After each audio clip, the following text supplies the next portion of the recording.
Sejak wafatnya Ahmad bin Isa 345 Hijriah sampai tahun 895 Hijriah tidak ada satu muslim pun yang menyebutkan bahwa Ubaidullah adalah keturunan daripada Rasulullah Muhammad sallallahu alaihi wasallam. Maka secara ilmiah nasab-nasab mereka ini adalah nasab yang munqati', nasab yang terputus. Bisa dikatakan nasabun maudhu'un, bisa disebut nasabun dha'ifun jiddan, bisa juga disebut nasabun batilun ghairu sahihin. Sangat sulit secara ilmiah untuk dikatakan bahwa mereka adalah merupakan zuriyah dari para Rasulullah Muhammad sallallahu alaihi wasallam.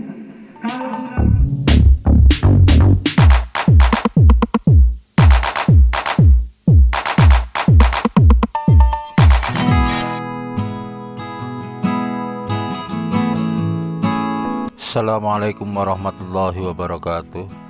Berjumpa kembali di channel Cendekia Muslim.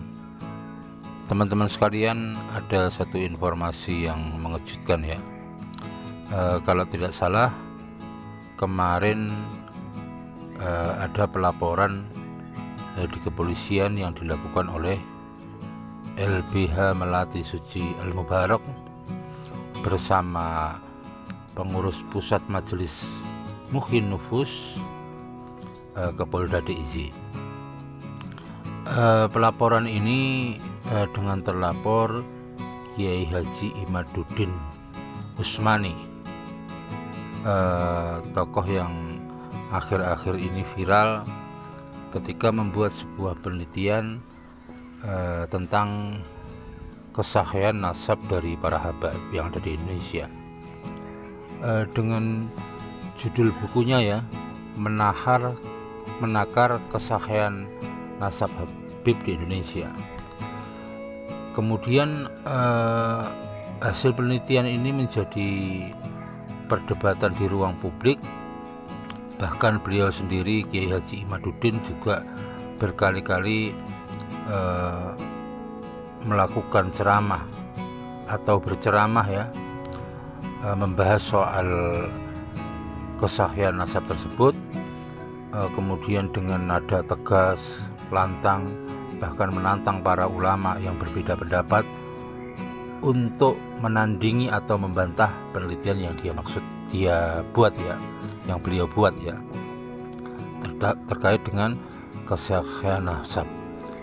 Yang kita ketahui bahwa itu sekali lagi soal nasab dari klan Baklawi ya,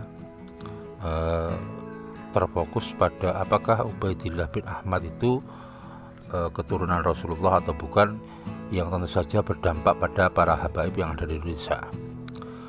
Penelitian ini atau yang kemudian dijadikan bahan ceramah di ruang publik ini dianggap oleh para pelapor menimbulkan persoalan di publik ya, berpotensi menimbulkan konflik sosial, kemudian perpecahan umat Islam, sehingga para pelapor kemudian melaporkannya di Polda DIY.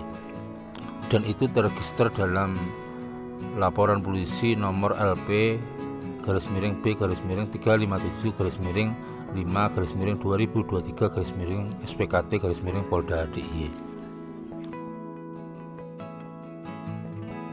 Teman-teman sekalian, kalau menurutku pribadi ya, ini opini pribadi ya,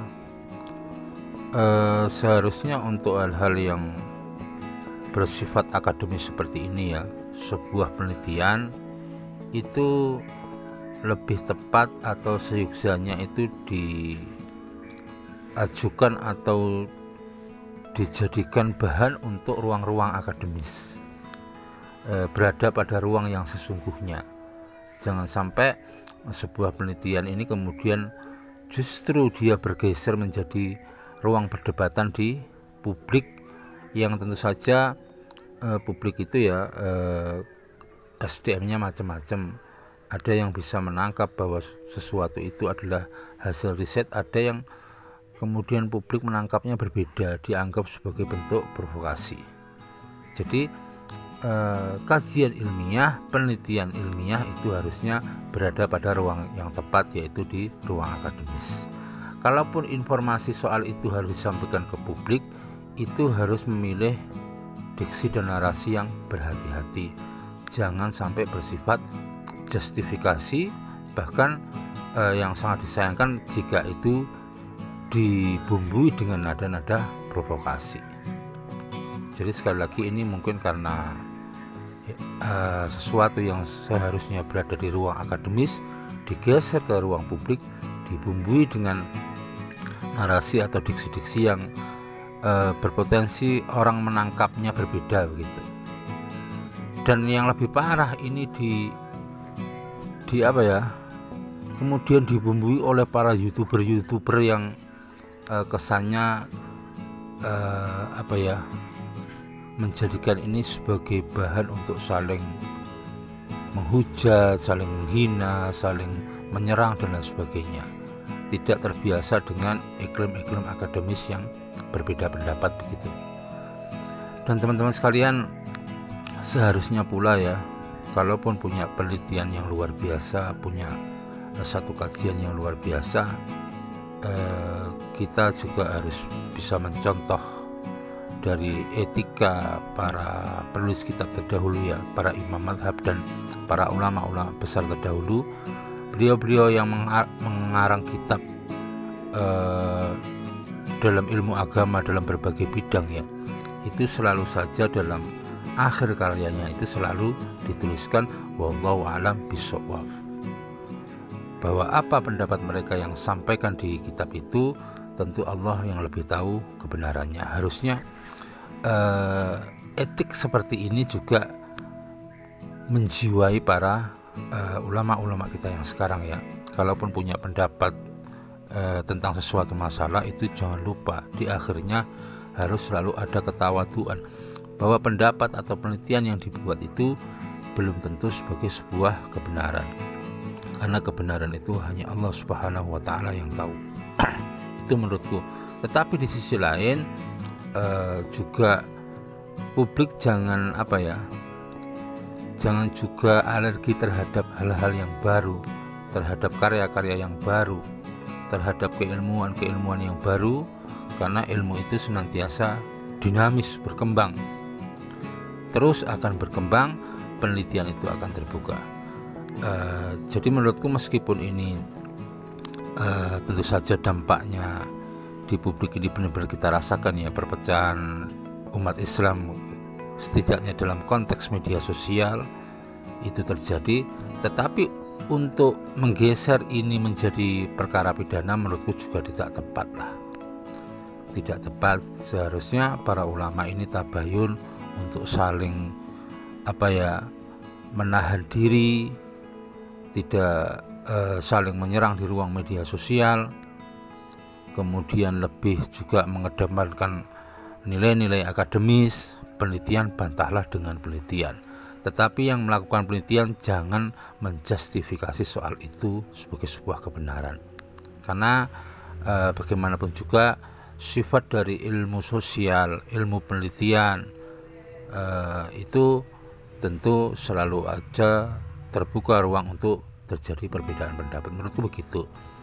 Pada intinya aku berkesimpulan, silahkan siapapun yang membuat penelitian itu sampaikan keilmuannya dengan metodologi yang bisa dipertanggungjawabkan, tetapi sekali lagi jangan mengeklaim itu sebagai sebuah kebenaran. Tempatkan sisi-sisi atau penelitian-penelitian akademis itu ke ruang yang sebenarnya, dan kemudian kepada publik juga tidak menjadikan ini sebagai bahan untuk saling berpecah belah. Dan untuk hal-hal yang seperti ini, meskipun telah terjadi perdebatan di ruang publik, seyogyanya laporan seperti ini tidak dilakukan. Dan aku pun meyakini bahwa laporan yang dilakukan oleh LBH Melati Suci Al-Mubarak maupun PP Majelis Mukhtin Nufus di Polda DIY itu akan sulit untuk ditindaklanjuti. Kalaupun ditindaklanjuti, aku yakin akan berhenti di tahap penyelidikan, karena ini nuansanya bukan nuansa perkara pidana, ini lebih pada perdebatan akademis yang dalam tanda kutip tidak berada pada ruang dan waktu yang tepat. Demikian kurang lebihnya, mohon maaf. Assalamualaikum warahmatullahi wabarakatuh.